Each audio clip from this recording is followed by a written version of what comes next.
pagbilang. Kagaya mo ang nais ko, magawa ko ang iniwang halimbawa mo. Kay saya-saya pala ng umibig, naging makulay ang paligid. Kasama ng mga anghel sa langit, nagsasaya, sa'yo'y sumasamba.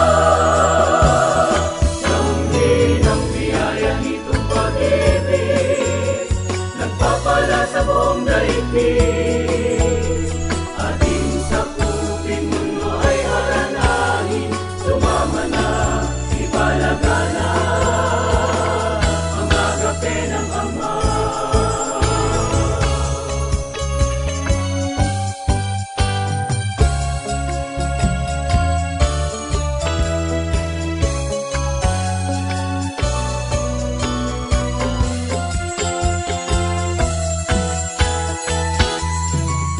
Walang pagtatanggi na maipagdarama, pag-ibig na umuunawa. At kahit pa lumuha na, di gagantihin, idadalangin ka. Nabubuhay upang magmahal, siyang dahil ng pagdirang. Kagaya mo ang nais ko, iaalay ang buhay ko, umiibig sa'yo. Kay saya-saya pala ng umibig, naging makulay ang paligid. Kasama ng mga anghel sa langit, nagsasaya, sa'yo'y sumasamba. Damhin ang biyaya nitong pag-ibig, nagpapala sa buong daigdig.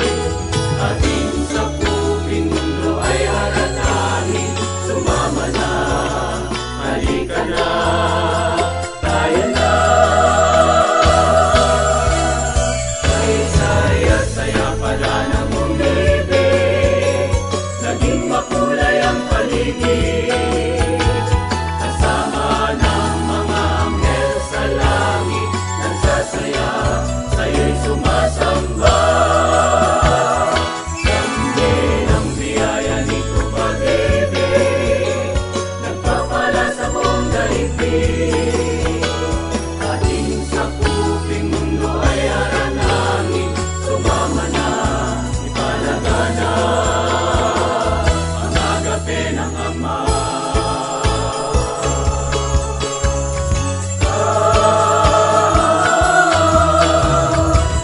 Saya-saya,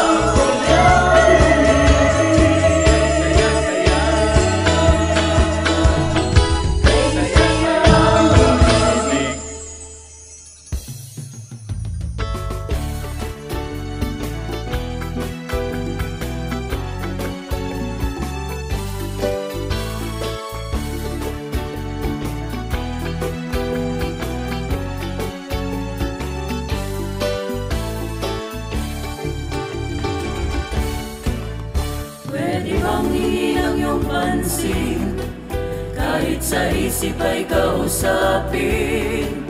Tindig ng puso ay iyong dinggin, bawat pagtibok ay naglalambing. Pwede bang hingin ang iyong pansin, kahit sa isip ay kausapin? Pintig ng puso ay iyong dinggin, bawat pagtibok ay naglalambing. Eto na ako, kamay ko'y abutin, at sa mata ko ikaw ay tumingin. Iniibig ka, bulong ng damdamin, iyong tugunin, ako'y mahal mo rin. Sapagkat naglalambing lang, likhang ugali ang isang nagmamahal. Sana'y pagmasdan ang kalooban na may larawang pinay inaasam, na may larawang pinay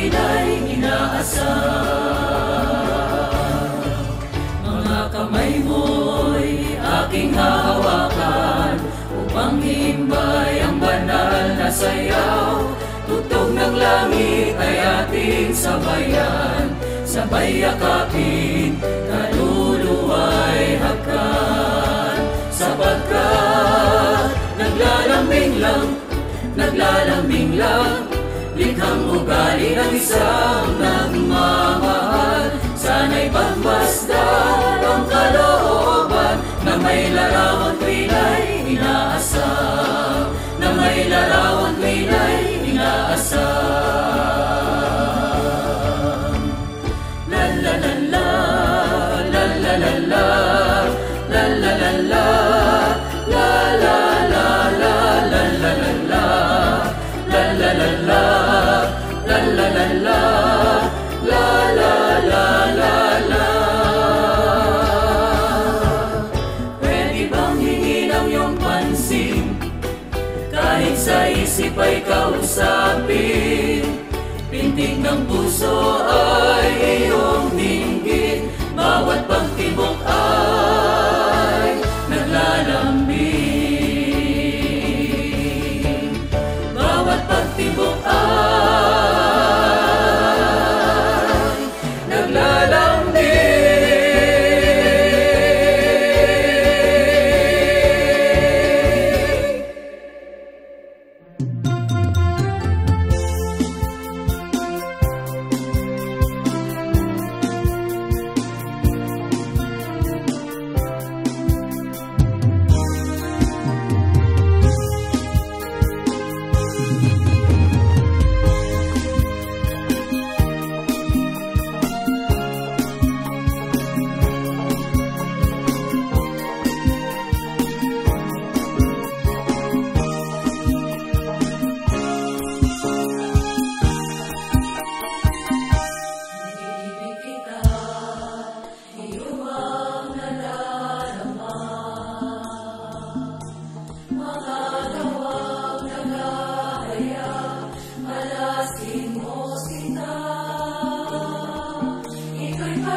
You are listening to The Climb, getting through life's everyday challenges through the Word of God with Elder J.R. Bernabe and Elder Yoyi Capistrano. And for today's episode, we will be discussing about climbing God's plans for you, Part 4. So bago natin sagutin yon, meron akong naisip kasi na isang issue na magandang mapag-usapan natin. Bakit nga ba dinidelay? Bakit pinapayagan ni Lord na okay, ayan na yung plano, aabutin mo na lang? Bakit niya pinapayagan na maghintay tayo ng matagal? Bakit niya pinapayagan na maka-experience tayo ng mga hardships and difficulties? Marami kasing dahilan eh. Isa sa nakikita natin, yung ready ka na ba talaga doon sa pinaplano mo. Tama. Baka hindi ka pa ready. Pero Kasi- sa tingin mo, hindi. Oo. Ready na ako. Baka, yun yung sinasabi mo kanina eh. Na may nakikita ang Diyos na maaaring hindi mo nakikita. Tama. Diba? Baka pagka nakuha natin yung bagay na ginugusto natin nang hindi pa tayo ready, maraming tendencies eh. Baka yumabang ka. Baka yumabang yung tao na hindi pa siya ready pero naging successful siya. Tama. Pwedeng lumayo yung kalooban niya sa Panginoon. Sa halip na yung blessing maging daan para lalo siyang mapalapit kay Lord, mapalayo pa siya. So maraming iba't ibang considerations na pointing dun sa sinasabi nyo, merong pang personal growth na kailangan mo nang mangyari para maging ready tayo doon sa plano na gusto nating marating. At isang bagay talaga gagawin ni Lord eh. Yung ending ng lahat kasi, dapat ang mangyari, ang maging end result talaga, i-glorify mo siya. Tama. Hindi yung ikaw yung mag-glorify Tama. dahil, kaya ako naman na-achieve to kasi Magaling ako. okay naman ako eh. Matalino ako. Abilidad naman ako. Tsaka, nag-aral talaga ako mabuti. Sa'yo yun eh. Tama. Sa'yo yun eh. Pero kung ang nag-glorify ay siya, makikita mo, ikaw mismo magiging grateful and thankful. Mhm. Lord, ikaw ang gumawa kung bakit ko to nagawa. So malinaw sa'yo kung bakit mo narating. Tama. At doon tayo gustong dalhin ng Panginoon. Kaya sana sa ating pong mga viewers and listeners, huwag tayong mawalan ng pasensya, huwag tayong mawalan ng pag-asa, huwag tayong panghinaan ng loob pagka yung plano na gusto nating maabot, para bang ang hirap-hirap maabot. So may pagkakataon talaga na yun ang will ni Lord para sa atin. So in conclusion, pagka nakakaranas tayo ng mga ganitong negative experiences on our journey towards that dream or plano, mga pangarap, sa halip na ma-discourage po tayo, sa halip na panghinaan tayo ng loob, hanapin natin yung message sa likod ng mga pangyayari na yon. Ano yung gusto ni Lord na matutunan natin? Baka gusto niyang matuto tayo ng patience. Baka gusto niyang matuto tayo ng humility, ng kababaan ng kalooban. Baka gusto ni Lord na matuto tayo na lalong magtiwala sa Kanya. At maraming iba't ibang mga lessons na pwede tayong matutunan. The key is, hanapin natin yung mga mensahe na yon. Kasi habang nakikita natin kung ano yung lesson na gusto ng Diyos na matutunan natin, then we are moving one step closer sa pag-achieve ng mga pangarap natin. Otherwise, naranasan lang natin siya pero hindi tayo nakalapit dun sa achievement o sa fulfillment ng mga pangarap natin. Tama. At eksakto doon sa sinabi mo rin, no? Na kasama, meron kang binanggit kanina na yung pagtitiwala na sabi mo, no? Na actually, yan ay isa sa pinakamahalaga din na kailangan natin para maabot natin yung ating mga dreams, maabot natin yung ating mga pangarap, yung ipagkatiwala talaga natin sa Panginoon, buong-buo tayo nagtitiwala at sinusurrender talaga natin lahat sa Kanya, yung mga bagay-bagay na atin pong mga pangarap. Maganda yung nabanggit ninyo kasi yun yung isang aspeto ng pagtitiwala. Hindi yung nagtitiwala ka lang sa salita. Tama. Na okay, pinagpe-pray ko to madalas, lagi ko namang hinihiling to, lagi ko namang ganito, ganyan. Pero the question is, sinusurrender mo ba sa Kanya? Napakaganda nun. Kasi minsan may mga prayers tayo, kahit sabihin na natin, sinabi mong salita lang, halimbawa, nagtitiwala. Pero sa puso mo, meron talagang mga bagay na pabor sa'yo eh. Mga pabor lang sa'yo. Diba? Kaya yung kaninang mga pinag-usapan natin, yung mga difficulties along the way, pag meron kang pagtitiwala, hindi yun magkukos sa'yo ng negative eh. Kasi kahit na ganito yung nangyari, kahit na naghihintay ka ng matagal, kahit parang imposibleng makamit, pero dahil sinurrender mo na, nagtiwala ka na, alam mo na ano man yung pagdaanan mo, gaano man kalubak yan, gaano man kadaming likuyan, alam mo na meron lang isang patutunguhan kasi isinuko mo na. Napakaganda nun habang sinasabi mo yan. Habang nakikinig ko sa explain mo. Pumasok sa isip ko yung yung isang pangyayari sa isa sa mga ka-member natin sa church. No? Kasi umangat gumanda po yung kabuhayan. naging maayos yung buhay talaga. Alam nyo, meron silang kasamahan, kababayan, na mayaman. So, tinanong siya. Ang tanong, kumusta ba ang buhay ngayon? So, in-expect nung mayaman na nagtanong sa kanya, ang isasagot, mas mabuti. Kasi maganda na kabuhayan eh. Na-amaze siya doon sa naging sagot ng kapatid natin o ka-member natin. Ano ba yung naging sagot? Ang sagot, masaya ako noon. Masaya rin ako ngayon. Kasi nagtitiwala ako sa Panginoon. So makikita natin doon sa pangyayari doon sa ating ka-member sa church na masaya ako noon kasi mahirap sila eh.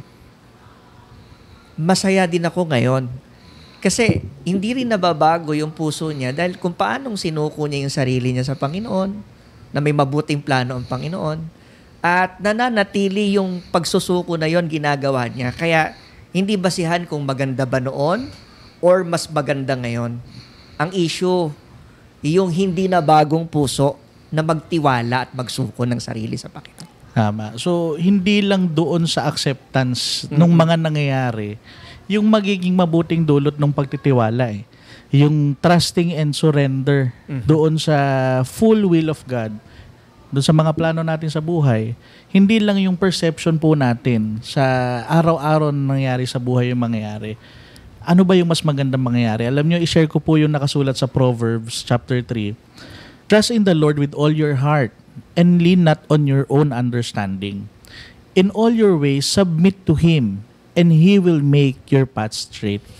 So, hindi lang yung perception natin dun sa mga nangyayari, yung magiging bunga ng pagtitiwala at pag-surrender sa Kanya, talagang itutuwid niya kung saan talaga tayo dapat pumunta. So, yung guidance na hinihingi natin palagi, doon lang mangyayari eh. The moment na nagtiwala ka, the moment na isinuko mo talaga sa Kanya lahat, that's the time na makikita natin. So, yun ang keywords, no? Isuko mo ang lahat. Isuko mo ang Kasi lahat. maraming mga pangyayari, totoo nangyayari to ha, ang naipagkakatiwala lang, yung isang part ng buhay eh. Tama. Hindi talaga yung lahat. Tama. For example, kung ang concern ko yung business ko ngayon. So, more on prayers ko dun sa business. Pero how about relationship? How about yung personal relationship mo kay Lord? Tama. How about yung ministry mo? Kung may Yung ministry ka, paglilingkod mo sa Kanya. paglilingkod mo sa Panginoon. Kasama ba yon sa ipinagkakatiwala mo? Kaya, napaka-importanting gusto mong lahat, magsaksid ka sa lahat ng mga bagay, pero isang part lang ng buhay mo, yung ipinagkakatiwala mo sa Kanya. Kaya hindi natin pwedeng ihiwalay yung life natin spiritually, yung spiritual life natin, yung paglilingkod natin sa Panginoon, tsaka dun sa mga personal matters sa buhay natin. Exactly. Kasi magkasama yun eh. Sabi nga nung verse, isuko natin lahat-lahat. And that's the time na ma-appreciate natin, meron pala talagang guidance, meron pala talagang paggabay, tinuturuan pala talaga tayo ni Lord kung ano yung magiging desisyon natin. Pupunta ba ako sa kanan? Pupunta ba ako sa kaliwa? Ano ba yung dapat kong gawin sa araw-araw? Paano yung tamang decision making na gagawin ko? And that will only happen pag sinurrender mo na lahat sa Panginoon. At yan din yung assurance na tinuturo sa atin. Kahit si King David, yan din yung naging reflection niya. Oo, dahil siya ay isang talagang na-experience niya ang maraming mga victories. Kaya sa kanyang naging From testimony, being a simple boy. oo, di ba? Napakasimpleng nag-aalaga lang talaga siya ng tupa eh. Oo. Pero sino mag-aakalang magiging king siya, magiging hari siya. Kaya naman dun sa testimony niya, sa 37:4 ng mga awit, sabi doon, sa Panginoon mo hanapin ang iyong kaligayahan at ang iyong pangarap ay iyong makakamtan. Napakagandang assurance no? Na tinuro din yung paraan. Siguradong makakamtan natin yung ating pangarap kung sa Diyos natin hinanap yung ating kaligayahan. Sabi nung iba, pagka meron kang pangarap, meron kang plano, focus sa goal. So, focus ka lang sa goal mo. Whatever happens, focus ka dun sa goal. Ano man yung maranasan mo, diretso lang ang tingin ka lang dun sa gusto mong ma-achieve. Pero dito, hindi naman masama na mag-focus sa goal. Tama. Pero dito tinuturuan tayo ng lalong mahalagang step o practice na ginagawa natin sa buhay natin. Huwag lang tayo mag-focus sa goal. Sa pag-focus natin sa goal, kailangan ay mag-focus din po tayo sa Panginoon. Focus sa goal, focus tayo kay Lord. At ito ang lalong mag-a-assure sa atin na ma-achieve natin yung mga pinapangarap natin. Ano yung maaasahan natin kapag nag-focus tayo sa Panginoon? Sabi dito sa verse na to, no, sa Lamentations chapter 3, verse 22 to 23.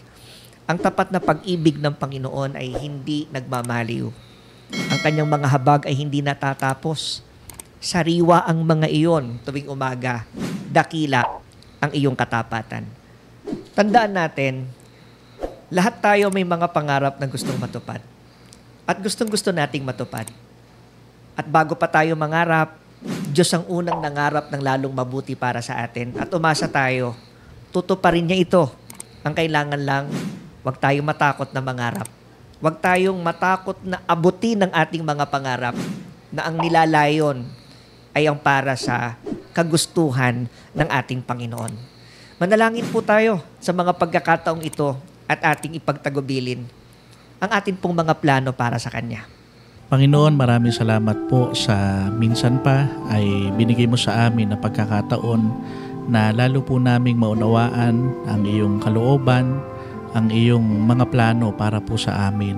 At ikaw din ang lubos na nakakaalam kung ano po ang laman ng puso, laman ng pag-iisip, ng kalooban po ng bawat isa sa amin, lalong-lalo na po ang lahat ng aming mga listeners, ang lahat po ng aming mga viewers. Alam mo kung ano ang hinihiling ng aming mga puso. Alam mo ang mga pangarap namin para po sa aming mga sarili. Alam mo ang mga pangarap namin para po sa aming mga pamilya, sa mga pag-aaral, sa mga pagtatrabaho, at sa marami pang mga bagay na nakikita naming makapagpapasaya ng aming mga kalooban. At sa pagkakataong ito ay gusto naming isurrender sa iyo ang lahat ng mga bagay. Gusto naming ipagkatiwala sa iyo ang lahat ng aming mga plano. Alam namin na hindi sapat ang anumang aming magagawa. Kulang na kulang po kami, Lord. Kulang na kulang po kami sa kaalaman. Kulang na kulang po kami sa aming mga kakayahan. Hindi namin magagawa sa aming mga sarili lang na mabigyan ng katuparan ng mga pangarap namin. Kaya sa pagkakataong ito, payagan mo, Lord, na sa iyo namin ipagkatiwala ang lahat ng mga bagay. Turuan mo kaming lalo pa na magkatiwala sa iyo. Pagkatiwala namin ang lahat ng aming mga pangarap. Pagkatiwala namin ang lahat ng para sa ikabubuti ng aming pong mga pamilya, sapagkat sumasampalataya kami na ikaw ang lalong nakakaalam ng aming mga pangangailangan. Ikaw ang lalong nakakaalam kung ano ang best para po sa bawat isa sa amin. Kaya sa iyo po namin hinihiling, sa iyo po namin pinagkakatiwala ang lahat-lahat sa aming buhay. Ito pong aming dalangin, ito pong aming kahilingan sa pangalan mong Jesus na aming tagapagligtas. Amen. Aakyat ka ba o aakyat ka pa? Thank you for being part of our discussion. To know more about us, you may follow our social media pages. On Facebook, search for MHC Media Facebook page. On YouTube, search for the Most Holy Church YouTube channel. Let us continue to be inspired by the Word of God. Every Sunday, 7 o'clock in the evening, only here in The Climb.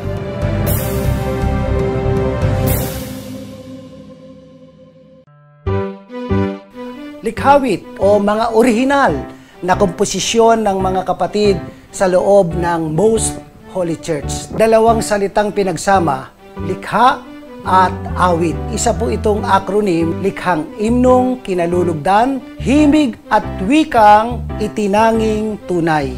Isa po sa napakabisang paraan na itinuturo sa atin na magpaalalahanan at magpatibayan sa pamamagitan po ng mga imno at salmo at mga awiting ukol sa Espiritu. Dahil sa nakitang kapangyarihang taglay nito, ang paggawa po ng likhawit sa kabanal-banalang iglesia ay naging isang mahalagang gampanin na po ito na nagpapasigla at nagpapatibay sa buong iglesia. Kaya isa ng ganap na ministeryo. Himno at salmo, awiting ukol sa Espiritu.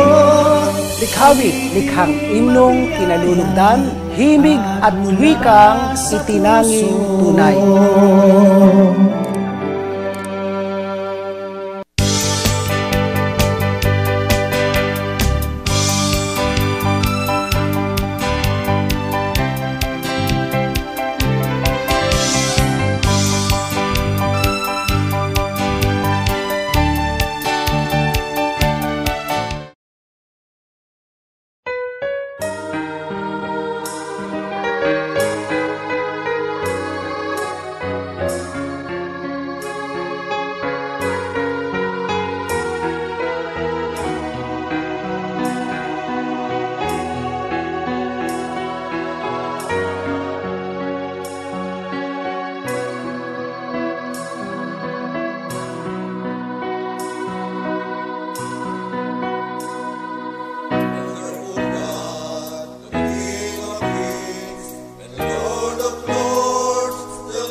Malugod kong ito ay pagbubulayan sa kasiyahan man o sa kalungkutan. Buong kaluluwa kitang paglilingkuran, itatanyag ko ang iyong karangalan.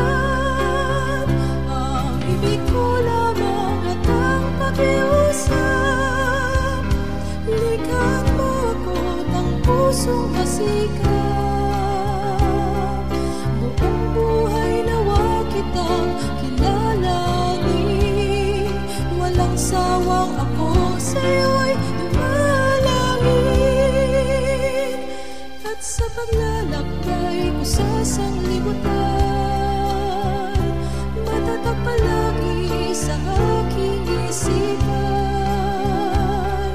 Mangyari nawa ang iyong kalooban.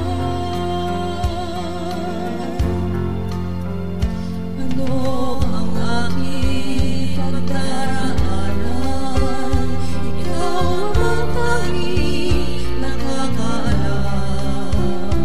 Ano man ang iyong maging kapasyahan, malugod ko ito ay pagbubulayan sa kasiyahan man o sa kalungkutan. Buong kaluluwa kitang paglilingkuran, itatanyag ko ang iyong karangalan. Ang ibig mo lamang at ang pakiusap, likhan mo ako ng pusong masikap. Buong buhay nawa kitang kilalanin, walang sawa ako sa'yo'y dumalangin. At sa paglalakbay ko sa sanglibutan, matatag palagi sa aking isipan. Mangyari nawa ang iyong kalooban.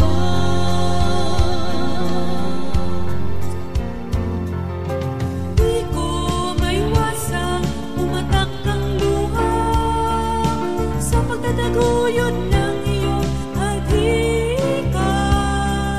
Marami ang sadyang ayaw umatawa, sa ubod dinis mo hangarin sa madla. Sa pagkapatid ng iyong panukala, di lamang luha ang aking tataya, pati huling himla ng aking hininga. Ang ibig ko lamang at ang pakiusap, likhan mo ako ng pusong masikap. Buong buhay nawa kitang kilalanin, walang sawa akong sa'yo'y dumalangin. At sa paglalakbay ko sa sanglibutan, matatag palagi sa aking isipan. Mangyari nawa ang iyong kalooban.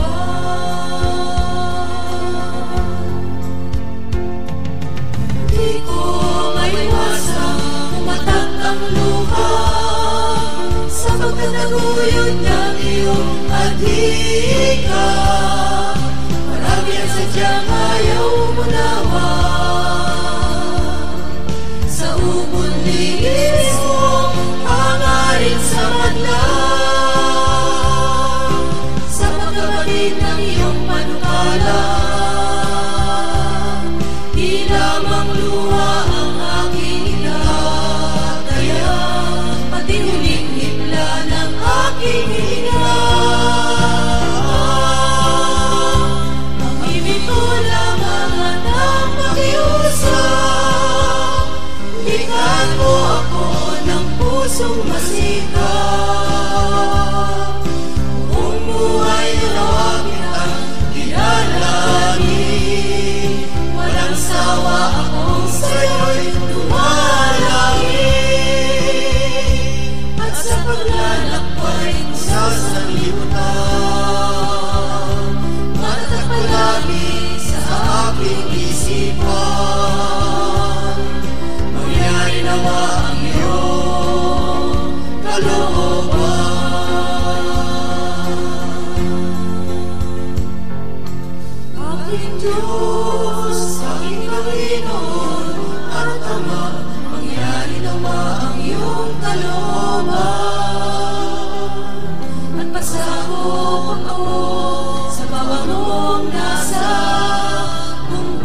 sa langit, gayon din sa lupa. Ang ibig ko lamang at ang pakiusap, likhan mo ako ng pusong masikap. Buong buhay nawa kitang dinalangin, walang sawa akong sa'yo'y tumalangin. At sa paglalakbay ko sa sanglibutan, manatag palagi sa aking isipan. Mangyari nawa ang iyong kalooban. Mangyari nawa ang iyong kalooban.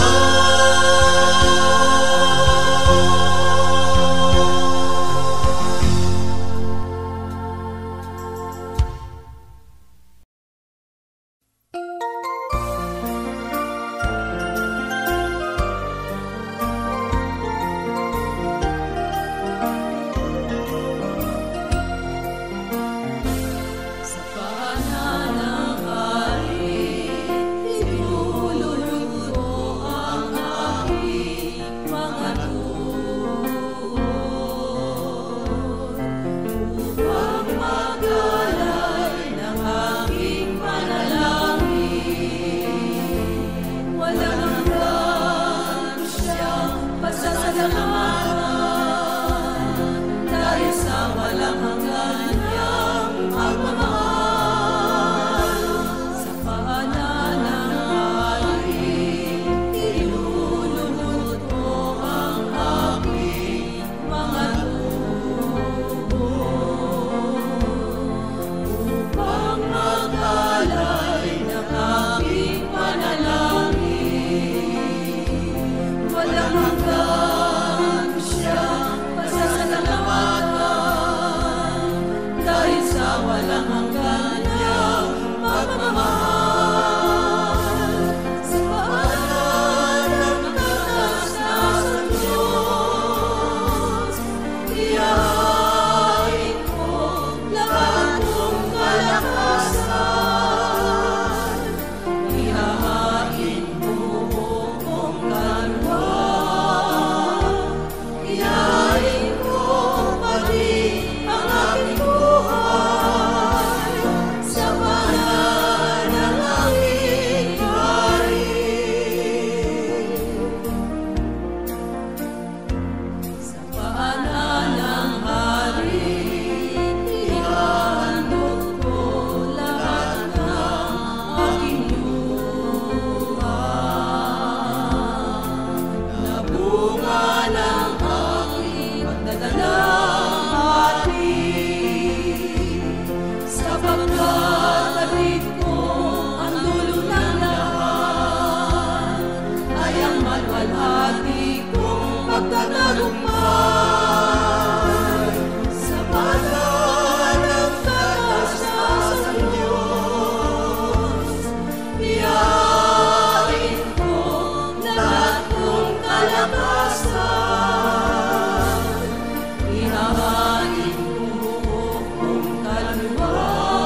Po. Ganun po kapatid. Kapatid na Ajen. Kamusta na po kayo? Okay lang po. Kami po ay narito upang kayo dalawin. Bigyan ng po tayo kung ano po ang inyong problema. Marating naman po ang pasalamat ng Makanayil at Sir. Naasahan po tayo ng ating Panginoon sa ating gagawin pagpapasalamat sa kahit po nasa online po tayo. Siguro lalo po siguro masigla ang gagawin natin pagkakatipong kung makita namin na kasama namin kayo sa gagawin natin mga salamat. Masaya ang Panginoon, nakikita po niya ang kanyang mga anak.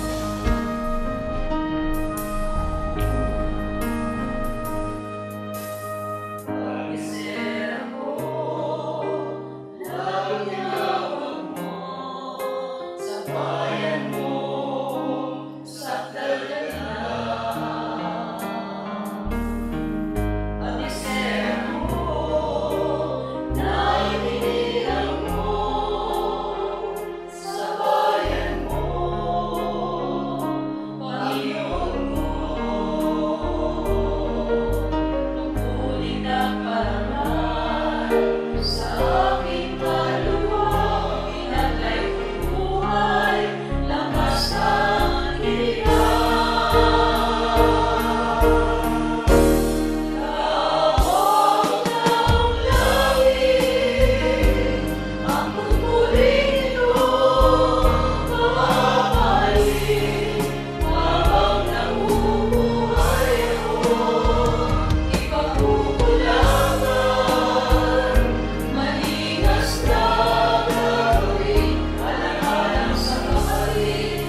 sa'yo sa mga kabutihan mo.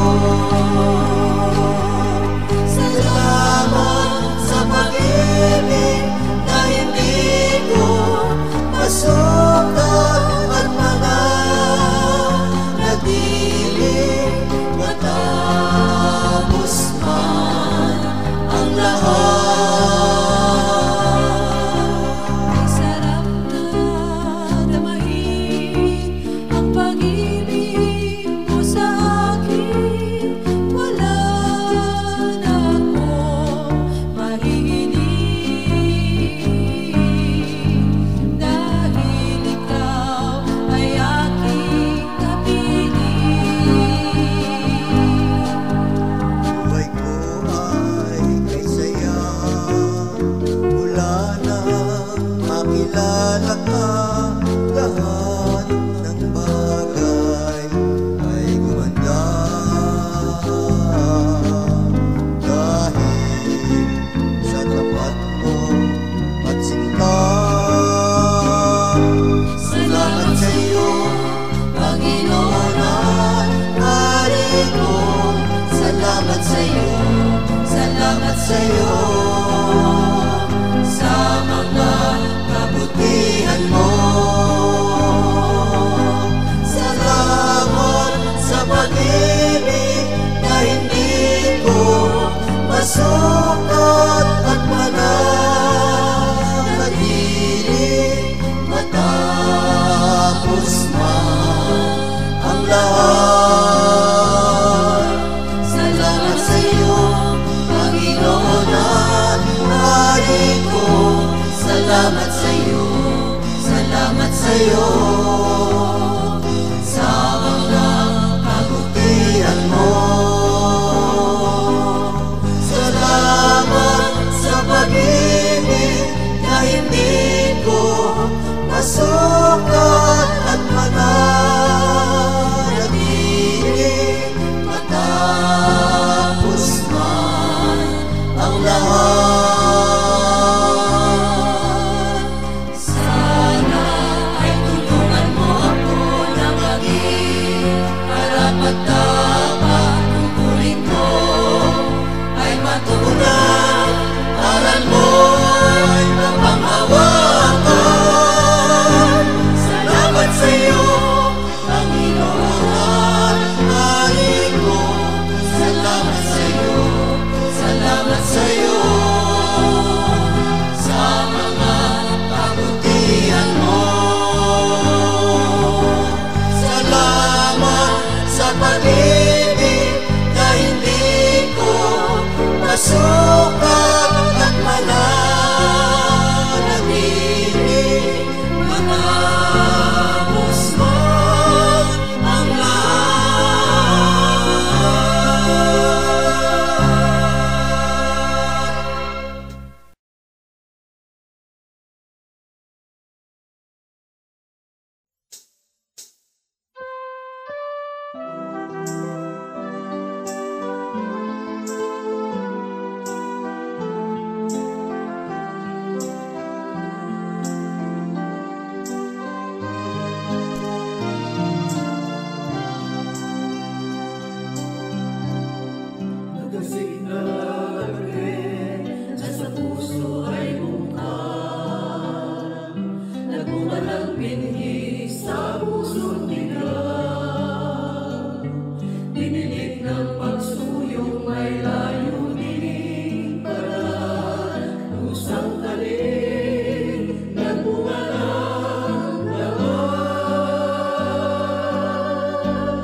Malinaw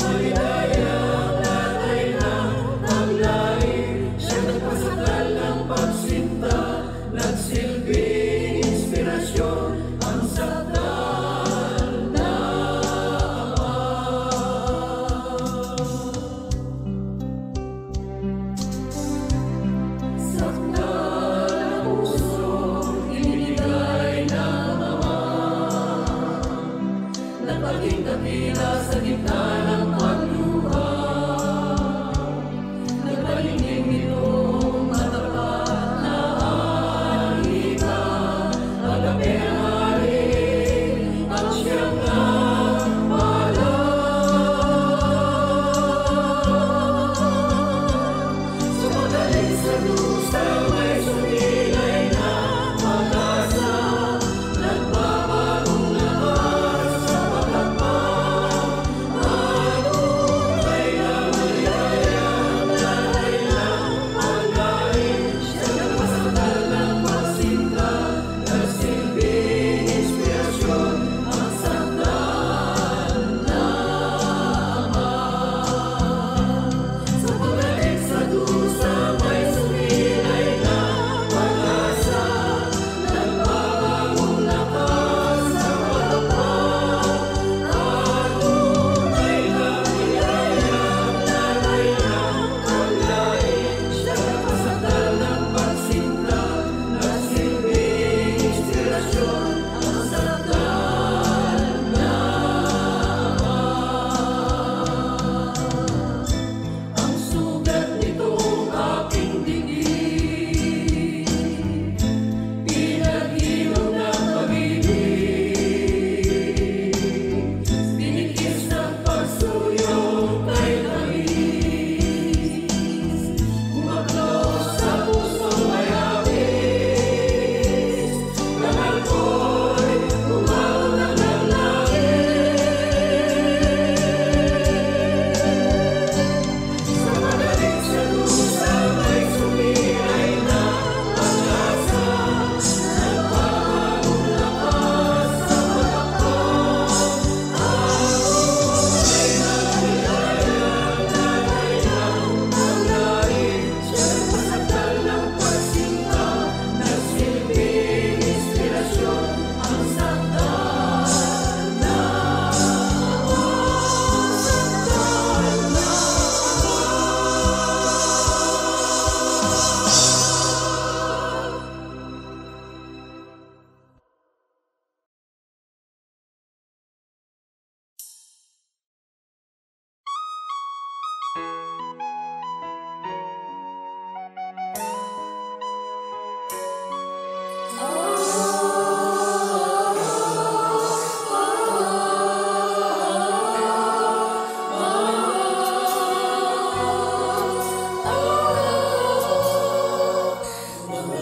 kahirapan na iyong naranasan, ginampanan mo para sa aming kabutihan, ang iyong kadakilaan at ang kalwalhatian. Siyang nagligtas sa amin sa sumpa ng kamatayan. Dahil pala sa akin, nanindigan ang mga tiyasin, mga kalungkutan mo'y naging kagalakan. Ang mga kapighatian, magaan mo,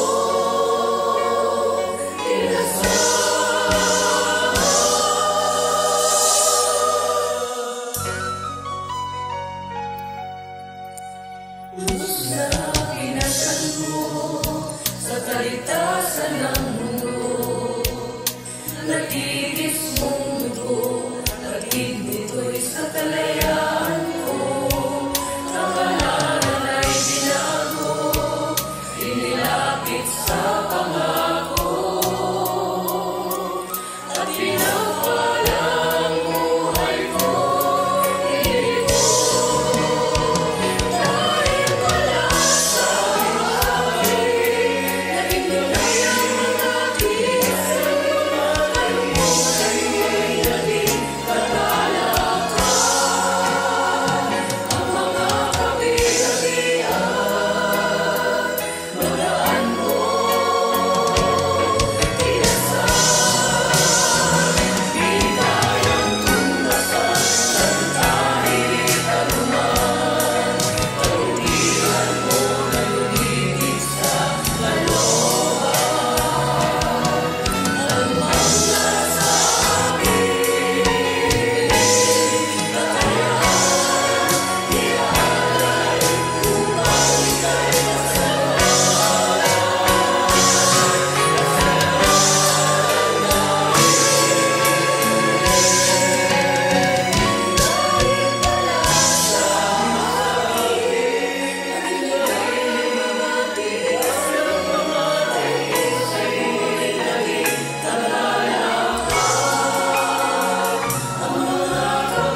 Maraming salamat po sa inyong pagtangkilik sa palatuntunang ito ng kabanal-banalang Iglesia ng Diyos kay Kristo Jesus.